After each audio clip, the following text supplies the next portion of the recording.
Find the average value of mod of a minus b plus mod of c minus d plus mod of e minus f for all possible permutations a, b, c, d, e, f of 1, 3, 5, 7, 9, 11, and you need to know that no two numbers are the same. This question can be solved in literally many ways, but I'll give you a hint. Use logic and I'm sure you'll be very close to the answer.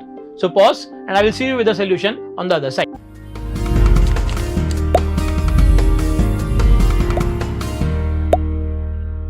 इस question को solve करने का शायद worst तरीका होगा equation बना के solve करना. That will be very tricky in my opinion. Rather अगर हम इंडक्टिव अप्रोच लगाएं तो you should get the answer very quickly. अब आप सीधा देखो, पहले तो यहाँ पे सिमेट्री है. जो mod of a minus B के साथ हो रहा है वही mod of c minus D और mod of e minus f के साथ होगा. So I can only find what are the average values that mod of a minus B can take, and then वही मॉड c माइनस डी का average value आएगा और वही mod e minus f का value आएगा. ठीक है, तो मॉड a माइनस b के बारे में बात करते हैं. Now a can take values from 1, 3, 5, 7, 9 and 11. ठीक है, तो एक काम करते हैं, हम अलग अलग केस बना लेते हैं जहां पे पहले a is 1, फिर 3, 5, 7, 9 and 11 और देखते हैं mod of a minus b के साथ क्या होगा. ठीक है, अच्छा अब a अगर 1 हो गया then b can be anything from 3, 5, 7, 9 and 11. तो मॉड a माइनस b कितना आता? So that will be 2, 4, 6, 8 and 10. ठीक है, ये आपके mod of a minus B के वैल्यू आ जाते, जिनका अगर आप ध्यान से देखोगे तो जो सम बन रहा है दैट इज नथिंग बट 30. इनका सम आ जाएगा आपका 30. अच्छा, what happens if a is 3? अगर a 3 हो गया तो mod of a minus B कितना हो जाएगा? तो mod of a minus B in that case, अगर a आपने 3 ले लिया तो b को 1 लेते अगर आप तो 2 आता. अब b को अगर आप 5 लोगे, ठीक है, तो भी तो मॉड a माइनस बी आपका 2 ही आएगा. ठीक है, तो फिर से 2 ही आएगा, एंड देन 2 का इंक्रीज, तो आगे फिर 4, फिर 6 और फिर 8. अगर आप इसका सम निकालेंगे this will give you 22. Right, ये आपका सम आ जाएगा 22. आगे बढ़ते हैं, a को अब 5 ले लेते हैं. अब a अगर आपका 5 हो गया देन अगेन b को आप जब 1 लोगे तो आंसर 4 आता. b को जब आप 3 लोगे तो आपका आंसर कम हो जाएगा, राइट, 2 हो जाएगा.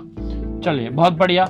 और फिर जब b को आप 7 लेते, बिकॉज 5 नहीं ले सकते आप, a and b can't be the same, तो 7 लेने पे फिर से 2 आता, and then again 4, then again 6. तो अगर आप इन सबको ऐड करेंगे तो आपका आंसर आएगा 18. ठीक है, 18 would be your answer.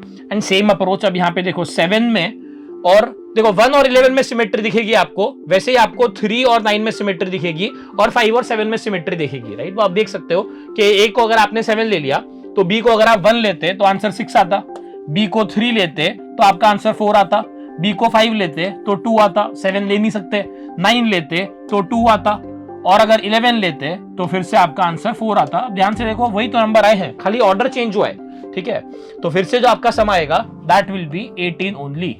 Similarly यहाँ पे अब मैं लिख नहीं रहा पूरा, यहाँ पे आपका जो सम आएगा that is going to be 22, and last वाले का जब आप 11 रखोगे तो उसका सम आ जाएगा आपका 30 अगेन. ठीक है, तो इन सबको अब ऐड कर लेते हैं.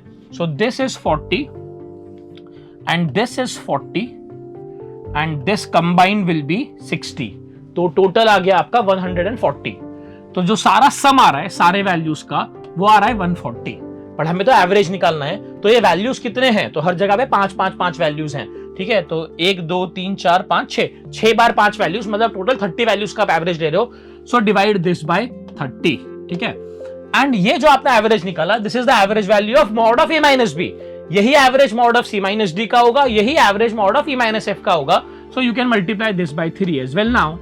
So this 0 will cancel out, 3 will cancel out, and आपका जो आंसर आएगा, ठीक है, दैट विल बी 14. ठीक है, 14 will be your answer. I hope this question is clear now. As I said, equation बनाना would have been slightly tedious. कर सकते हैं वो भी, ऐसा नहीं है कि आपको वैल्यूज ही गिनने पड़ेंगे, बट आप ध्यान से अगर देखो तो बहुत ज्यादा टाइम नहीं लगा हमको. राइट, ये हार्डली मतलब 3 मिनट लगेंगे इस पूरा प्रोसेस करने में, है ना. तो ये था आज का एरिस्टोटल ओलंपियाड सीरीज का question. I will see you again tomorrow with one more amazing question.